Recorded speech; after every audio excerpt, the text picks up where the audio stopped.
आप ध्यान देंगे मोमेंट एरिया मेथड का पहला रिक्वायरमेंट होता है बेंडिंग मोमेंट डायग्राम बना।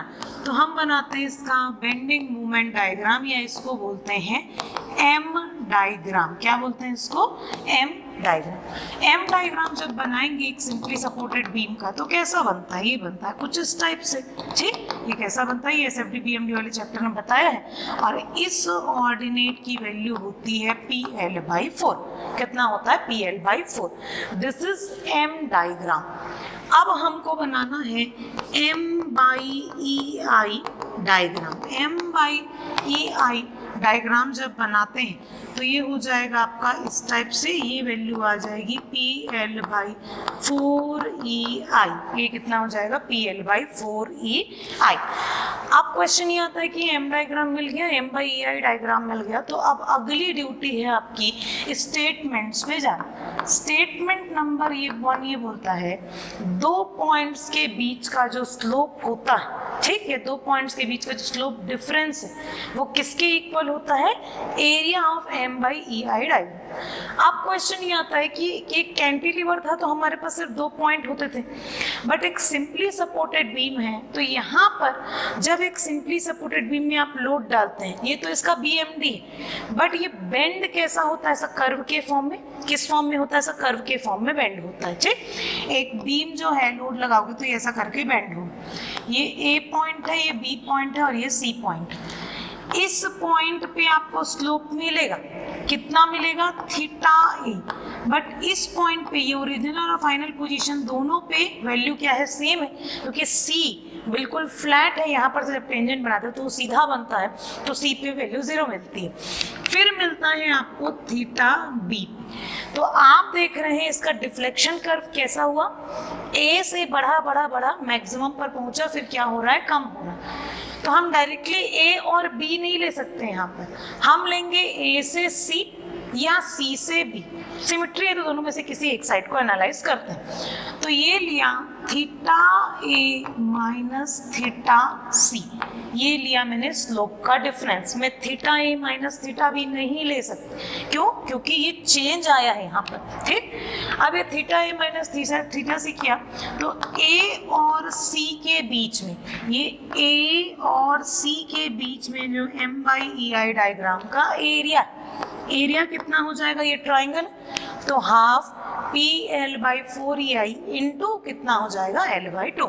ठीक, तो यहाँ पर एरिया ऑफ M/EI डायग्राम, इसको मैं हटा रही हूँ, M/EI diagram between points A and C, तो ये कितना हो जाएगा? ट्राइंगल है, हाफ PL/4EI इंटू कितना हो जाएगा? L/2। ठीक, तो ये कितना हो जाएगा? PL स्क्वायर 4 चौक 16 16EI। अब यहाँ पर ध्यान देंगे, हमको θA नहीं पता बट θC पता है। ये बेंड होगा तो ऐसा करके होगा, θC इस पॉइंट पे टेंजेंट से वैल्यू क्या मिलेगी? 0। तो यहाँ पर रखेंगे θA माइनस θC, और θC की वैल्यू क्या रखना है? 0।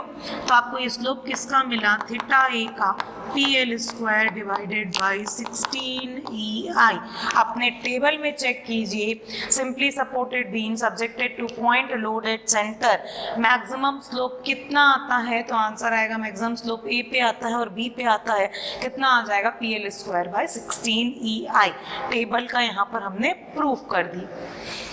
अब ये निकाला हमने स्लोप, क्या निकाला? स्लोप। आप C और B का भी कर सकते हैं, तो B की वैल्यू भी क्या मिलेगी? सेम मिलेगी। अब चलते हैं डिफ्लेक्शन। अब किसकी बात आती है? डिफ्लेक्शन। तो डिफ्लेक्शन के लिए मैं इधर शिफ्ट कर देती हूँ इसको। ठीक, डिफ्लेक्शन की जब बात आती है तो मेरे को M/EI डायग्राम को लेना ही है। M/EI डायग्राम को मैं रखती हूँ यहाँ पर, और अब इसमें एनालाइज करते हैं। ठीक, तो ये हो जाएगा आपका स्टेटमेंट नंबर 2।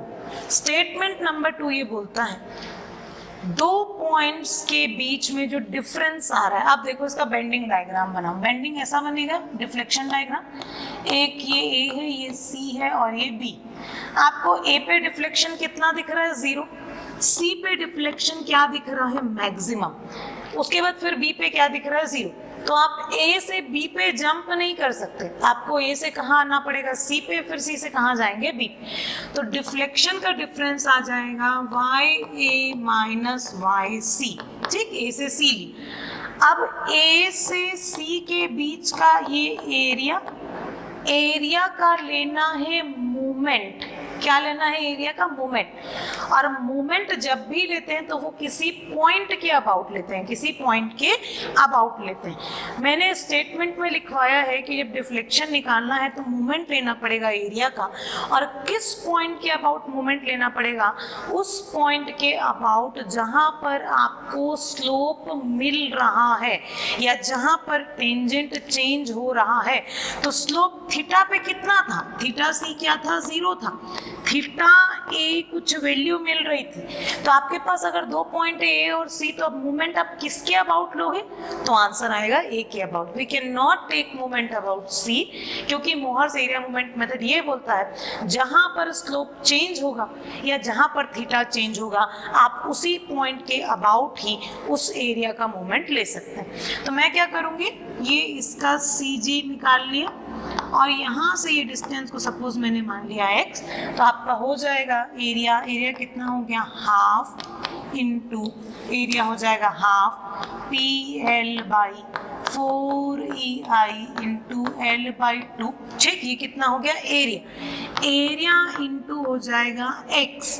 अब ट्राइंगल का x, तो ट्राइंगल का x इधर से हो जाएगा, ये हो जाएगा PL² डिवाइडेड बाई 16EI, और ये हो जाएगा 2/3 ऑफ L/2। ये कितना हो जाएगा, ये टोटल डिस्टेंस कितना है, L/2। तो ये x इज इक्वल टू क्या हो जाएगा, इस ट्राइंगल का यहाँ से CG कितना हो जाएगा, तो ये x हो जाएगा, ट्राइंगल है, ये ट्राइंगल है, ठीक। तो यहाँ से डिस्टेंस हो जाएगा 2/3 और ये डिस्टेंस हो जाएगा 1/3, और ये टोटल डिस्टेंस कितना है, L/2।